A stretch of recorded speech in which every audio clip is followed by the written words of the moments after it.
আম্মা, এই দেখেন আপনার ছেলে এই মেয়ের সাথে কথা বলে, দেখাও করে, রাতে এই মেয়ের সাথে কথা বলে, অনেক রাত হলে তারপর বাড়িতে আসে। কই দেখি তো।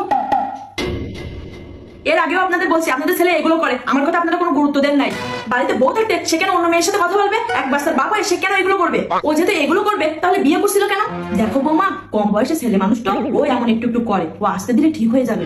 তোমার এখন একটা বাচ্চা হয়েছে, বাচ্চার মুখের দিকে তাকিয়ে হইলেও তোমাকে সহ্য করতে হবে। তুমি বাচ্চাটা নিয়ে থাকো আর শ্বশুর শাশুড়ি সেবা যত্ন করো। ও কি করলো কি না করলো সেটা তোমার দেখার দরকার নাই।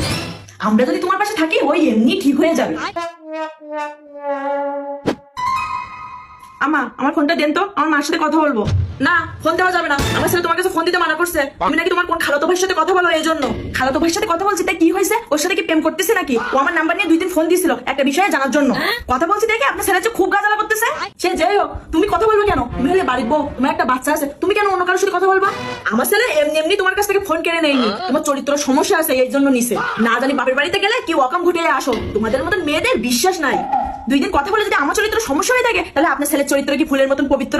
বিয়ের পর থেকে আপনার ছেলে অন্য মেয়েদের সাথে কথা বলে, এটা আমি আপনাদের 1000বার বলছি। কই আপনার ছেলেকে তো তখন শাসন করেননি।